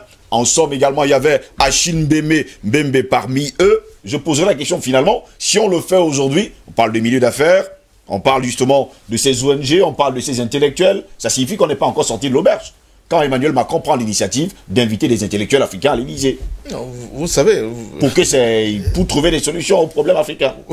Vous avez votre plateau, vous jouez un rôle très nocif pour M. Macron. Vous lui donnez des coups de boutoir qui sont tellement d'une violence telle qu'il essaie de reprendre la main sur le jeu. Donc il essaie... L'histoire des sentiments anti-français, oui. Qu'est-ce qui se passe chez vous, dans votre continent? C'est vous qui êtes, entre guillemets, les élites, n'est-ce pas, qui sont, comment dire ça, les influenceurs, ça me concerne un autre nouveau mot que vous avez créé, les influenceurs, n'est-ce pas, de la démarche et de la perception des choses de certains de vos compatriotes. Qu'est-ce qui se passe chez vous?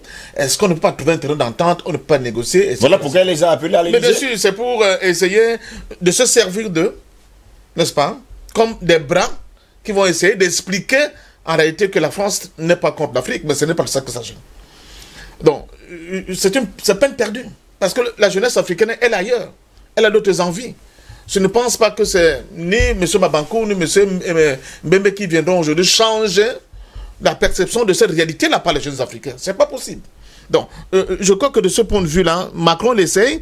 Il essaye avec l'ECO. Vous avez vu comment il a tout fait pour éventrer le projet authentique de l'Afrique de l'Ouest pour une monnaie commune, oui, au peuple de tout cet espace, avec son ami Ouattara, comment ils ont pu l'éventrer. Le problème de la lutte, M. Ngos, ce n'est pas de dire que quand on va commencer, c'est sûr que on va nous empêcher de faire, ou bien on va glisser des pots de banane. Ça fait partie de la lutte. Ça fait partie de la lutte. Le problème, c'est que vous soyez capable de faire vos choses en fonction de vos propres choix. Que vos choix ne soient dictés par personne. Vous pouvez vous tromper, vous pouvez vous casser une jambe, mais vous serez au moins... C'est-à-dire, cette liberté de dire j'avance avec les choix que j'aime moi-même arrêter. Le problème de l'Afrique, c'est que nos choix ne sont pas arrêtés par nous. Pratiquement tous nos programmes économiques doivent avoir d'abord le OK de la Banque mondiale et du Fonds monétaire international. Nous avons une monnaie qui n'est pas la nôtre. Nous avons tout ça. Le problème, c'est la collaboration, j'allais dire, la complicité de nos élites avec ce monde-là, mondialisé, avec ces 1%-là. Il y a une complicité réelle. Une complicité réelle. Sinon, comment comprendre que dans un pays comme le nôtre, où des gens connaissent notre passé, où on sait d'où on vient, où on sait toutes ces périodes d'esclavage, 4 siècles, le néocolonialisme 1 siècle, et le colonisme 1 siècle, mais vous avez un fils qui est allé à l'école avec l'argent des contribuables, parce qu'on l'oublie souvent. Tous ces gens-là qui se vendent d'être, je ne sais pas, professeurs en professorat, ils oublient que ça avait l'argent du petit vendeur de cacao, la petite femme qui vend au marché, qui allait à l'école, parce qu'à un moment donné, l'école était gratuite, il ne faut pas l'oublier. Avec les cahiers et les livres. Avec cet argent-là qu'il allait à l'école. Maintenant qu'il est revenu bardé des diplômes et qu'il a été trié, choisi, copié, sur le volet, n'est-ce pas, par les dirigeants, et quoi qu'il est arrivé, et il commence à faire n'importe quoi. Nous avons donc, ce n'est pas seulement une question des camarades de Madame Douala, même des hommes d'affaires, on les voit à l'œuvre. Toujours dans les petits tripotillages pour ne pas payer, n'est-ce pas, les impôts, la juste valeur en termes d'impôts à l'État. On voit des gens être dans des conditions incroyables. Mais on ne va pas attendre aucun changement qualitatif dans le monde ne s'est pas fait tant qu'on a eu l'assentiment de milliers, je veux dire quasi total de tout le monde. C'est impossible. Même Jésus, il n'a pas d'abord convaincu le monde avant de commencer son œuvre. Il a choisi, vous connaissez, il a même choisi. Il a dit allez. Hein? Allez et puis ventiler cette idée-là, qui a pris corps aujourd'hui par une bonne partie du monde. Donc, les changements de cet ordre-là sont des changements qui doivent être d'abord avoir pour ADN la liberté. Oui. Il faut avoir la liberté de choisir la direction qu'on veut prendre. L'éducation, c'est moi qui parle tout le temps ici en criant, en disant il faut qu'on domestique la science au sens large du terme. Hier encore, j'en parlais. Donc l'éducation fait partie, n'est-ce pas, de quelque chose de fondamental et d'essentiel. Mais dit-on, depuis plus de 60 ans, nous sommes indépendants. On n'a toujours pas eu des cadres capables de comprendre ce qu'il faut faire. Depuis 60 ans. on continue toujours d'être dans l'horreur. Mais attends, je ne comprends pas. On nous dit oui, on n'a pas encore bien éduqué, nous ne sommes pas encore bien, on ne comprend pas encore bien les enjeux, la complexité, n'est-ce pas, de ce nouveau monde qui nous entoure depuis plus de 60 ans. Si les gens là depuis 60 ans n'ont pas encore compris, ça veut dire que c'est eux qui ont échoué. Ce n'est pas le peuple qui a échoué, c'est eux. C'est eux qui ont échoué, c'est le problème. On me parle, oui, c'est moi qui vous le dis, j'ai dit, dans le précaré français, M. Ngos, les difficultés, les manquements sont d'ordre structurel, même pas conjoncturel. Du Sénégal, complètement jusqu'au Congo. S'il y a une pénurie d'eau au Cameroun, il y en a dans tous ces pays-là. Même chose. Électricité, idem. Les infrastructures routières et tout ce que nous voulons, d'école, la même chose. C'est la bérésinette totale. Donc nous attaquons justement cette France-là qui nous assujettit pour leur dire que mais enlevez votre genou sur notre cou. Mais au même moment, nous disons à nos décideurs du moment, écoutez, ne continuez pas avec ce comportement qui n'a aucun sens. Je dis que le chef d'État camerounais, même président de RDPC, il ne le cesse de crier. Vous avez écouté début dernièrement, qui disait carrément à ses fonctionnaires, mais vous avez trop volé. Mais malheureusement, il continue de faire avec ces mêmes gens qui ont trop volé. C'est ça le nœud du problème, M. Ngo. Ce n'est pas le fait que nous soyons des maboules, des gens tellement idiots qu'on ne sait pas ce qui est bien pour nous. Le problème, c'est que, oui, il y a une oligarchie sur le plan mondial qui a décidé, n'est-ce pas, ce qu'on appelle le monde globalisé, de maintenir sur cette fourche codine le monde de telle manière que rien ne bouge. Mais cela est d'autant plus efficace parce qu'il y a des relais locaux qui ont pu faire cause pour cette vision-là. Et c'est ces gens-là que nous ne devons pas avoir de cesse de combattre. Maintenant, vraiment, il y a des comparaisons souvent moi qui m'affligent. Vraiment des comparaisons affligeantes. On dit oui, mais dans tout le monde entier, nous avons toujours les mêmes problèmes. Mais est-ce que les problèmes se valent au même degré? Est-ce qu'on peut comparer le Cameroun avec la Chine? On ne peut pas. Mais les Chinois sont leurs problèmes. Plein de problèmes. Les Ouïghours, tout ça, ils ont leurs problèmes. Mais est-ce qu'on peut nous comparer? On ne peut pas. Même du point de vue même de la dignité, de la fierté individuelle, un Chinois, quand il est face à un nègre, il rigole. C'est seulement le terme. Comme Poutine disait, il dit voilà les gens dont les décideurs ne se servent de l'Afrique que comme cimetière. Ici chez nous, ils se moquent même de nous. Ils viennent, ils pillent ici chez nous, ils envoient en Europe. Ils prennent les enfants, ils envoient là-bas. Madame, je donne la possibilité à madame de parler parce que c'est un discours d'étudiant et que ceux qui ne sont pas étudiants, qui sont aux affaires depuis 100 ans, ne nous permettent pas d'avancer. Maintenant, donnons la place à l'intelligentsia. Ne pas parler Je vous remercie. Parfait, tu es déjà essoufflé. Toi, tu n'es pas essoufflé. Mais parce que je ne comprends pas comment les gens peuvent défendre encore un système aussi pourri. Moi, je ne comprends pas. Je vais me tourner justement vers Marlise Dolabel. Marlise Dolabel, ce matin, vous êtes une femme politique, vous êtes dans le RDPC, le Rassemblement démocratique du peuple camerounais, qui est le parti au pouvoir. Même au sein de votre parti politique, il y a quand même des gens qui ne veulent pas que les choses bougent. Comme préalable. Oui. Je suis une femme, une épouse, une mère. Oui. Ça, c'est dans le champ domestique. La courtoisie que vous pouvez me faire quand je suis avec vous, c'est de me considérer comme copanéliste. D'accord? D'accord. Ok, parfait, d'accord. On l'a retenu. Tu me l'accordes, tu me l'accordes. Je l'ai toujours accordé, madame. D'accord. Vos complicités, c'est pas sur mon plateau, les gars. Je voulais dire... C'est pas l'attitude féministe, j'espère. Non, non, pas du tout. Ah, okay. Pas du tout. Je ne pense pas qu'il y ait deux hommes plus heureux que le mien. Chapeau à celui-là. Bon, allons-y, Marie-Lise Dolabel. Excusez-moi, un autre préalable. J'ai lu quelque part, quand on s'occupait justement de ces problèmes, des solutions endogènes par rapport au Covid, j'ai lu le texte d'un Antillais qui racontait qu'il a pris 12 ans de bataille à l'Assemblée nationale pour faire accepter que les herbes et les écorces antillaises soient répertoriées comme des herbes médicinales dans le système de santé. 12 ans de combat. Donc, c'est vous dire que, quelque part, c'est une lutte acharnée, mais qui doit être bien construite et avec des gens, j'allais dire, bétonnés. Alors, quand je le dis, ça ne veut pas dire que ceux qui conduisent notre pays ne le sont pas. S'ils ne l'étaient pas, on ne s'en serait pas aussi bien sorti avec les différentes relations que nous avons avec ces acteurs de la finance internationale.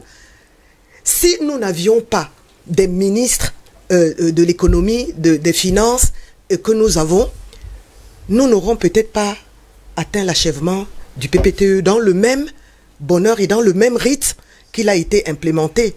Moi, je crois que quand on nous entend, nous sommes parfaitement d'accord, tous les trois. Nous avons tous compris qu'il s'agit d'une bataille difficile, complexe. Nous avons également compris que l'avenir nous appartient. L'avenir appartient à l'Afrique. Maintenant, il faut que le jour du rendez-vous, nous soyons suffisamment outillés pour pousser la dernière barricade. Oui. Et pour moi, ça prend donc l'éducation. C'est pour ça que j'accorde beaucoup d'importance au système éducatif. C'est beaucoup de travail sur nous-mêmes. Beaucoup de travail sur nous-mêmes. Parce que nous avons déjà compris. Les Occidentaux savent que nous ne sommes pas des sous-hommes.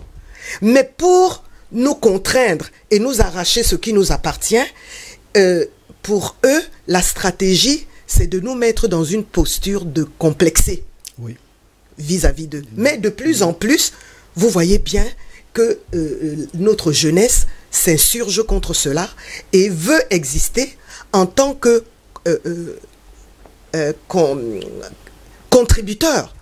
contributeur à part égale avec les autres races du monde.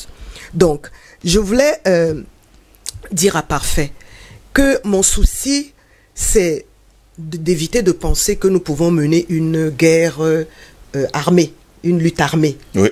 Nous n'en avons pas les moyens. Et nous ne pouvons pas permettre que toute la population africaine soit décimée simplement parce que on n'y arrive pas encore. Non. Donnons-nous du temps, ça ne va plus durer. Mais préparons-nous. Préparons-nous de manière à ce que quand nous serons en posture de leadership, nous soyons capables de conduire le monde différemment et avec plus d'équité, plus de justice. Voilà ce que je voulais... Albert Anatola, ici on parle de milieu d'affaires, milieu politique, médias, les ONG également, la société civile, elle également est concernée et joue également le jeu trouble de l'Occident. Oui, mais je l'ai dit tout à l'heure. Permettez-moi de faire une petite digression pour dire que nous avons des Africains qui enseignent leurs enfants. Bien sûr. Si nous avons ces intelligents qui enseignent dans leurs universités, dans leurs grandes écoles, ça veut dire qu'il est important de nous organiser sur le continent africain pour que ces intelligences viennent chez nous. Reviennent sur le sol africain pour se mettre ensemble dans l'œuvre de construction continentale. Parce qu'ils savent que nous sommes super intelligents, mais ils savent également que très souvent on ne s'entend pas beaucoup. Et justement, ils savent sur cela. Et moi, j'ai également notre problème. Il y a comme une sorte d'importation du racisme sur le continent africain.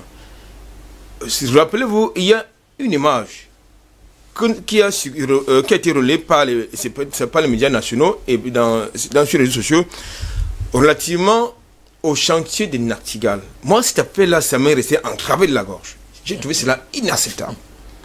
Que vous avez un étranger expatrié des races blanches, le CODERM, qui vient gagner un contrat sur le continent africain à des milliards de francs CFA, mais qui traite notre pays de sous-pays, qui viole nos institutions, ne respecte pas notre loi, il a des attitudes racistes vis-à-vis des manœuvres qui sont nécessaires pour l'avancée de ce chantier. Je pense qu'on ne devait pas reconduire le contrat de ce monsieur. On ne devait pas reconduire ce contrat-là. Et là, vous avez quelqu'un qui a été soutenu par les autorités administratives et politiques. Et je pense que c'est un très mauvais signal. C'est un très très mauvais signal. J'ai un ami qui était un architecte qui a construit le logement à partir des conteneurs pour Nachtigal. Il a tout fini, livré. Il n'a jamais été payé. Oui, c'est justement, parce que c'est ça donc, c'est de la responsabilité de nos dirigeants. C'est pas sérieux. Vous avez, puisque nous sommes dans le milieu d'affaires, vous avez des sous-traitants qui ont participé à la construction du stade de Lembe. Beaucoup n'ont pas encore été payés, y compris du côté de Garoua. Beaucoup n'ont pas encore été payés, y compris les manœuvres dont les dossiers n'ont pas été payés. Je trouve cela inacceptable. C'était une digression. Maintenant, pour revenir à votre question, je pense qu'il est fondamental. Première chose, j'ai l'habitude de le dire, et c'est vrai. Et c'est même impératif de le faire. Ça va peut-être... Fermer les frontières? Non, c'est avant de fermer les frontières, ça va peut-être déranger l'honorable, mais il faut un nouveau contrat social. Oui. dans tout le continent africain, notamment dans... Elle est d'accord avec vous. Hein. Il faut un changement de contrat social. Dès qu'il y a un changement de contrat social, maintenant on va passer à une autre étape, ça va créer une rupture. Parce que moi je pense que le départ des impérialistes du continent africain, ça ne va pas se passer par négociation, c'est compliqué. On pille le Congo, nous avons vu ensemble des vidéos, vous voyez toute une piste en latérite qui a été construite en pleine forêt équatoriale, on pille dans le nord du Congo. Vous avez des avions qui transportent et ces avions américains. Et ce genre d'activité ne peut pas se passer sur le sol congolais sans que les autorités congolaises soient informées. Évidemment. Ça veut dire qu'il y a une complicité active et tacite. Il faut donc, à mon sens, que ces gens qui nous gouvernent pensent d'abord à l'intérêt général parce qu'ils sachent que il n'y aura pas de transposition sociale. Parce que l'office est-elle devenu député ou bien préfet ou sous-préfet comme le père, gouverneur? Non, ça ne va pas se passer comme ça. À un moment, il y aura une rupture. Il doit avoir une rupture. Et donc, il doit avoir une rupture. Il doit avoir une rupture, absolument oui. Une rupture. Maintenant, pour terminer, je pense que notre principal adversaire après la France, ce sont nos endocolons. Oui, oui. Ce sont le problème. Ce sont le problème et leur relais. Rodi Tchoka, vous aussi, vous pensez que les dirigeants africains, surtout de l'Afrique francophone, d'ailleurs même des autres pays africains, sont également le gros problème aujourd'hui parce que jusqu'à preuve de contraire, ils ne sont pas patriotes et ne pensent pas à l'Afrique? Effectivement, il faut dire que... Ils sont également les relais justement de l'Occident, de l'impérialisme et surtout du mondialisme, du globalisme. Les décisions parfois que nos dirigeants sont amenés à prendre pour... être tout simplement des collaborateurs des colons. Oui. Je pense que c'est très souvent, c'est des décisions faciles. Comme je parlais de l'endettement à l'entame de mes premiers propos, quand vous arrivez à prendre la solution de vous endetter, je pense que c'est la solution la plus facile que de vous replier sur vous-même pour travailler sur vos propres capacités, travailler sur vos propres ressources.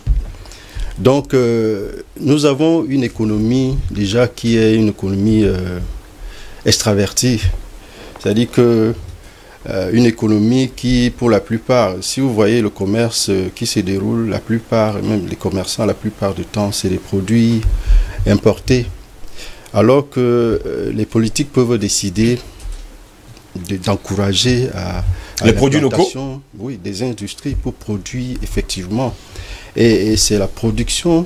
On dit souvent que pour revenir à la question du franc CFA, je crois que ce débat est sur la table depuis un certain temps sur la question du CFA. Parce qu'il y a deux tendances. Il y a ceux qui pensent qu'on ne peut pas décider d'avoir notre propre monnaie parce que nous ne disposons pas de levier suffisant pour créer la monnaie. Mais il y a une autre tendance, celle-là beaucoup plus pragmatique, plus scientifique, qui pense que pour créer une monnaie, nous devons disposer, parce que c'est la richesse qui crée la monnaie, il faut disposer des ressources suffisantes, des richesses suffisantes. Et ce qui crée ces richesses, ce sont les industries.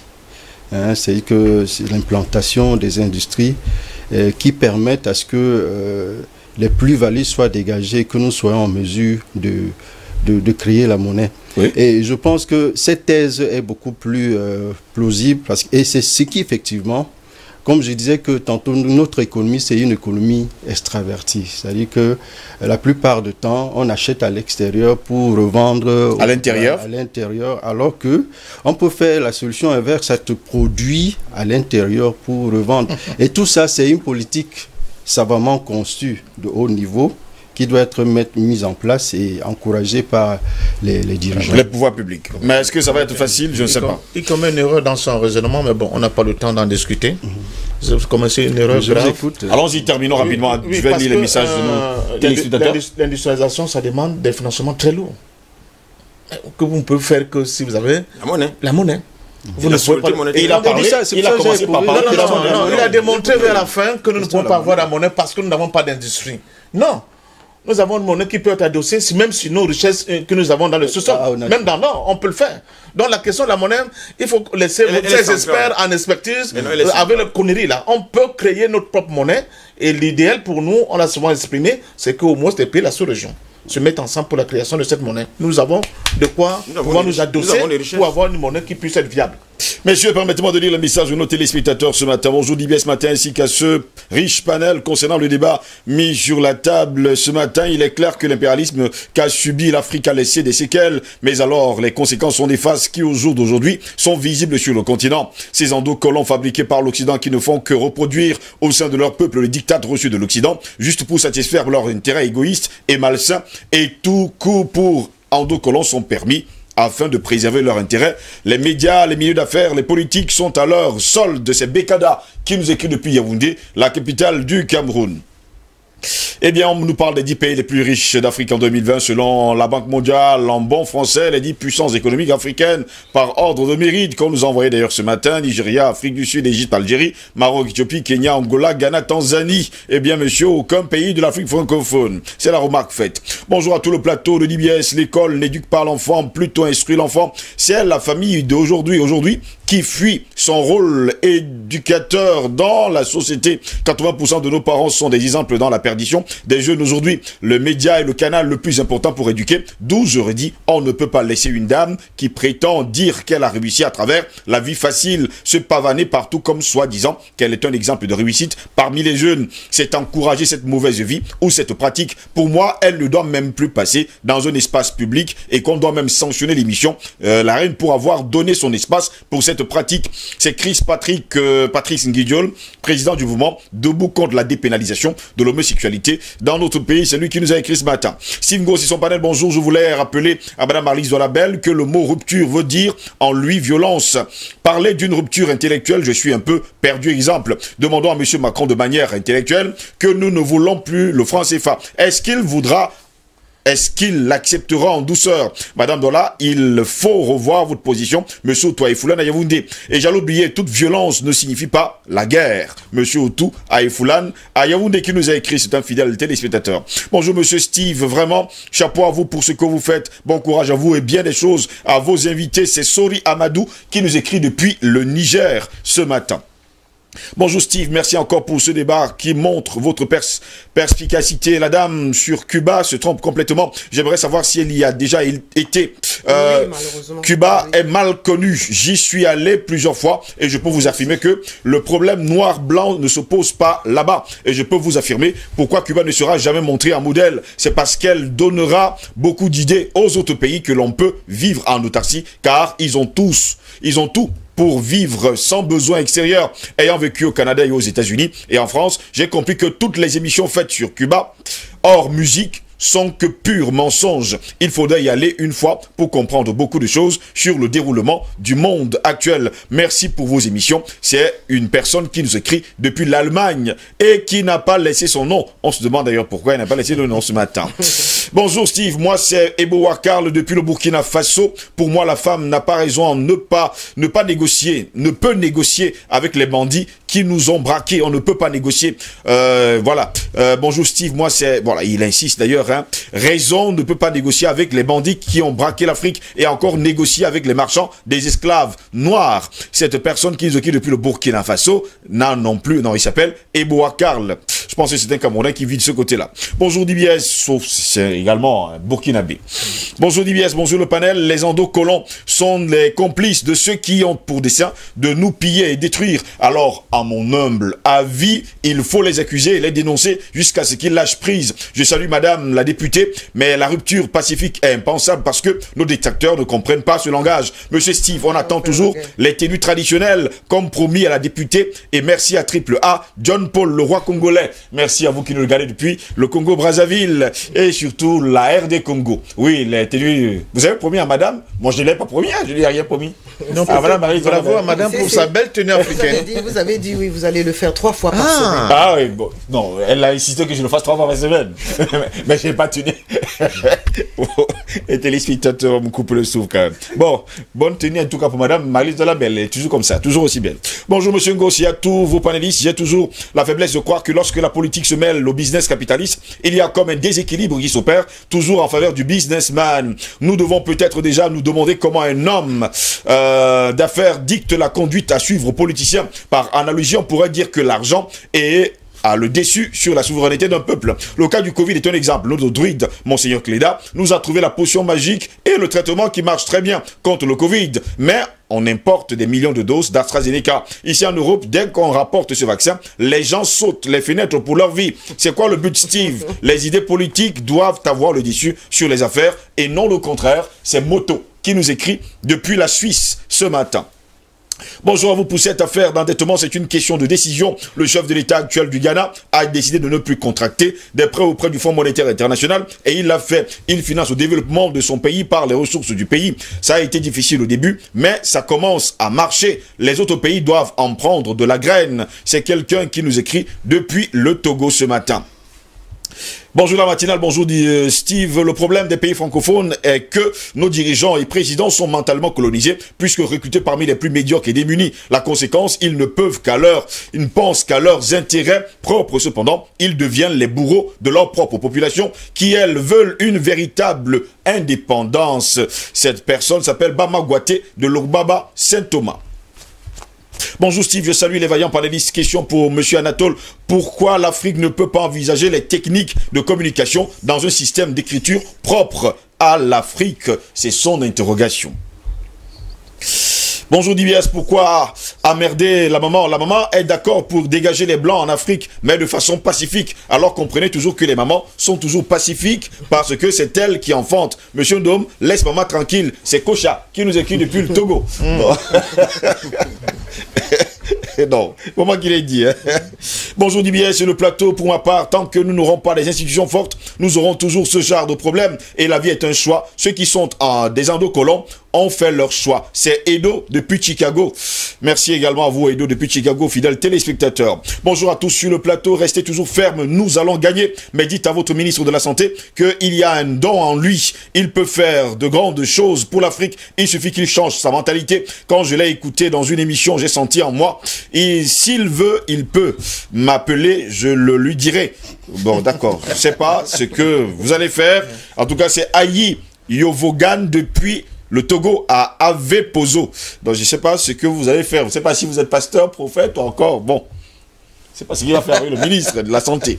Il faut déjà commencer par promouvoir le séparatisme entre les Noirs de cerveau et de cœur blanc. Et nous, les vrais Noirs africains, ils sont minoritaires. On peut les vaincre dans nos pays, par exemple au Togo. Nous, on les connaît déjà. Même notre président de la République l'avait une fois fait. Car lors d'un discours qu'ils sont minoritaires, qui puisent en tout cas nos richesses au profit des Occidentaux, Zachary Yao depuis Sokolé au Togo. C'est votre chef de l'État qui l'a dit? Et lui? Bon, allez savoir. Bonjour, c'est Monsieur Mariko Mohamed. Le problème d'éducation est lié à l'économie. Le problème de chômage est lié à l'industrialisation. Le problème de gouvernance est lié à la culture. D'après Socrate, connais-toi toi-même. Cette personne, c'est Docteur Mariko Mohamed, qui nous écrit depuis les États-Unis. Au même moment qu'on éduque la jeunesse africaine, la jeunesse européenne aussi baigne dans l'éducation. Si madame a passé 20 ans à entendre d'ailleurs les mêmes choses, c'est de même qu'elle a passé plus de 20 ans à être éduquée. Cependant, avec cette arme d'éducation, qu'est-ce qu'elle a pu déduire des mains de l'ennemi commun, juste pour dire à madame que le temps presse et on doit avancer, alors que ce soit avec la force, l'agression, la violence ou la non-violence. Combinons les deux tendances pour battre l'ennemi et être enfin libre. Eux, ils passent par plusieurs moyens pour nous maintenir dans la pauvreté et dans la domination. Alors, nous aussi, on a intérêt à passer par plusieurs moyens pour gagner le combat. Je vous remercie. C'est Ali Mustafa depuis Kara, au Togo. Bonjour Monsieur Ngos, à vous Monsieur Steve Ngos, il y a tous tes prestigieux invités et techniciens de l'IBS, la matinale, mon cher frère Ngos. Je constate avec regret une chose en Afrique, c'est le peuple qui est totalement responsable des problèmes de l'Afrique. Sinon, dites-moi le pourquoi ce peuple se laisse faire. Regardez seulement le cas du Covid-19, comment nos dirigeants veulent nous tuer à ciel ouvert. Pour moi, c'est le peuple africain qui est le problème. Chez nous, on croit à tout. en Afrique. Même au mensonge, tout est gâté en Afrique et rien n'avance. Comment les voleurs viennent nous aider à nous développer? C'est de la sorcellerie pure. C'est Rigobert Godin-Niemek qui nous écrit depuis Paris en France. Très bonne journée à vous. Rigobert Godin-Niemek, c'est un fidèle téléspectateur. Quelqu'un qui nous envoie un lien pour regarder. Un autre qui nous écrit: bonjour, dis bien s'il vous plaît monsieur Ngos, dites à vos invités que ici le niveau du débat est élevé. Merci. Merci également à vous. Ne vous inquiétez surtout pas, le niveau reste toujours élevé. Bonjour monsieur, je suis un nouveau téléspectateur, je souhaite rejoindre le groupe WhatsApp. Merci. Merci également à vous. Bonjour Steve Ngos, en abrégé SN comme Sûreté Nationale. Eh bien voilà alors. Et bonjour le panel, nos sentinelles, encore un thème aussi pertinent et d'actualité comme les autres. Que dire de plus sinon que nous sommes le continent le plus riche au monde.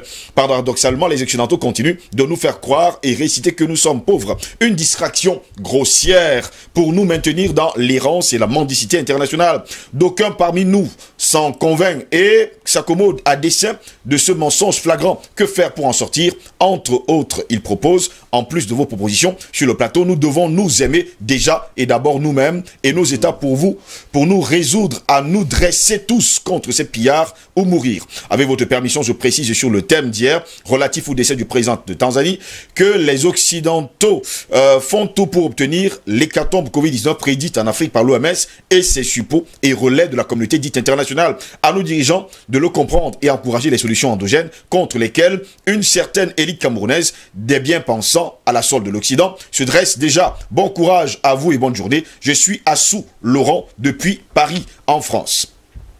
Terminons avec un seul message pour conclure cette édition. Bonjour Monsieur Ngos, c'est la grande famille de DBS ce matin. Le sujet d'aujourd'hui est très intéressant comme d'habitude. D'ailleurs, Monsieur Ngos, cette décision demande énormément du courage parce que ces Occidentaux ne s'arrêtent devant rien pour se servir. Donc moi personnellement, je sais que nos dirigeants ont un peu la queue entre les jambes. Revenez vers le peuple et nous allons vous soutenir parce que nous avons un but commun. En fait, à mon avis, quand vous prenez l'engagement d'être à la tête d'une nation, vous devez prendre des décisions décisives pour l'avancement de votre pays. Le prix peut être en tout cas colossal, mais si c'est le prix à payer pour sauver des millions, tant mieux. Merci, bonne journée à vous. C'est Ngala depuis Newbel. Et Newbel, c'est ici même à Douala. Passez un parfum d'homme, votre mot de fin, en 1 minute. Merci, ça va être compliqué. Bon, ce fait un plaisir. Ne vous méprenez pas de cette passe d'âme entre Madame Marlise Zola-Bell et moi. Je crois que, comme l'a dit, nous sommes en face. Nous sommes légèrement en décalage par rapport, n'est-ce pas, à l'héritage vous savez, entre les hommes politiques de son parti, même si hier il était ailleurs, mais l'héritage de son parti... Ce n'est pas une question de parti politique. Non, parce que c'est un problème. Elle nous a demandé de souhaiter joyeux anniversaire à son parti. Et on l'a fait, mais en espérant que ça ne va pas continuer dans la même gabégie, la même... Bon, le 10 avril prochain, on vous souhaitera joyeux anniversaire à votre parti. Et de beaucoup de souffrances que nous continuons d'endurer à cause de son parti. Oli Tukwa, merci d'avoir été là ce matin, votre mot de fin. Mais mon mot de fin, c'est que, bon, tout à l'heure, dans mon développement, j'ai dû oublier la question des minéraux, effectivement, oui, qui constituent les richesses locales que nous pouvons mettre en exergue pour aborder la question de la monnaie. Mais je dois aussi rappeler à Parfum que voilà, ces minéraux sont exploités par d'autres puissances, d'autres sociétés qui ne sont pas... Des sociétés nationales. Nous n'avons pas les leviers de la monnaie. Après la décision de battre monnaie, c'est couper le nœud gordien. Effectivement. Donc c'est une autre réalité dans laquelle nous serons. Merci beaucoup, Rodi Soukwa, d'avoir été là ce matin. Je pense que, bon, c'est une première fois. La prochaine fois sera la bonne. Ne vous inquiétez surtout pas. C'est pas facile. Honorable Marlise Zola-Bell, votre mot de fin. Alors, mon mot de fin, c'est pour dire que la gouvernance financière internationale, c'est un ensemble et de processus, et de règles, et de valeurs, et qui construisent toute cette machine. Et nous, en nous éduquant en masse, nous pouvons créer une rupture en changeant et ces valeurs et ces normes, et c'est parce que c'est eux qui imposent cela. Il y a quelqu'un qui m'a envoyé quelque chose que je vais vous lire, qui dit, en fait, est-ce que c'est le politique qui dirige? Non. Réellement, les grandes familles capitalistes, oui, les 13 grandes familles du monde, la finance internationale, contrôlent et manipulent les personnalités politiques, les médias et les réseaux d'affaires dans le monde entier. Il ne faut pas que ça devienne un alibi. Dans le monde entier. Il ne faut pas que ça devienne un alibi. Donc, mais je pense que le président Paul Biya est tellement conscient de cela, et tout ce qu'il a adopté comme posture depuis des années, depuis des décennies, c'est justement réussir à se démarquer pour amener un peu plus d'équité et dans le commerce et dans les relations politiques que nous avons avec les autres pays. Il peut quand même faire quelque chose. Mais il le fait. Bon. Autrement, on n'en serait pas là. Merci, monsieur Albert Anatolaïsi. Oui, écoutez, une question fondamentale. Oui. Pour sortir l'émission, l'Afrique, c'est un continent. Mais quel est le modèle de l'Afrique à l'échelle mondiale? Je pense pas. Je vais peut-être frustrer beaucoup de spectateurs qui nous regardent. Nous n'avons aucun. C'est ça. Malheureusement. Pourquoi? Parce que il y en a qui demandent d'avoir des institutions fortes sur le continent africain, mais ils font dans l'ingérence, justement pour les affaiblir, ces institutions. Donc je pense que il faut changer de paradigme, en créant justement cette rupture. Qu'elle soit brutale ou pacifique, il faut une rupture. Il faut absolument une rupture. Et il faut quand même une rupture avec les endocollants. Il faut, non, ils ne sont pas très nombreux, mais on va les gérer. Parce que ils sont dangereux. Nous savons qu'ils sont dangereux, mais on va les gérer parce que ceux qui ont plusieurs passeports dans leur sac, on va gérer tout ça. Mais je pense qu'en même temps, l'Afrique, c'est à peu près comme la Chine. C'est-à-dire qu'on peut fermer les frontières pour avoir un modèle, pour construire notre modèle. Un modèle politique que nous n'avons pas. Un modèle économique que nous n'avons pas. Donc je pense que c'est important et fondamental. Et surtout qu'il y ait là je rejoins l'honorable, qu'il faut qu'il y ait une gouvernance qui prenne en compte l'expertise de nos compatriotes qui leur dispensent le savoir. Merci. Albert Anatolaïsi, merci à Marlise Doualabel d'avoir été là ce matin. Merci de m'avoir convié. Oh, vous ne vous inquiétez pas, je vous convierai toujours. Patient Paveno, merci d'avoir été là ce matin. Rodi Chokora, merci d'avoir été là. Albert Anatolaïsi, merci d'avoir été des nôtres ce matin. Merci à toute l'équipe technique de nous avoir accompagnés. Merci à la direction générale. Mesdames, messieurs, n'oubliez surtout pas, une civilisation qui s'avère incapable de résoudre les problèmes que suscite, il faut le dire comme ça, son fonctionnement est une civilisation décadente. Tous les hommes ont les mêmes droits. Mais du commun lot, il en est qui ont plus de pouvoir que d'autres. Là est l'inégalité, déclarait Aimé Césaire. Mesdames, messieurs, c'est ici que s'achève cette autre édition de l'IBS Matin, la 3e du genre de cette semaine. Au plaisir de vous retrouver demain. Restez sur notre chaîne, l'information y en continue. Bonne journée à toutes et à tous.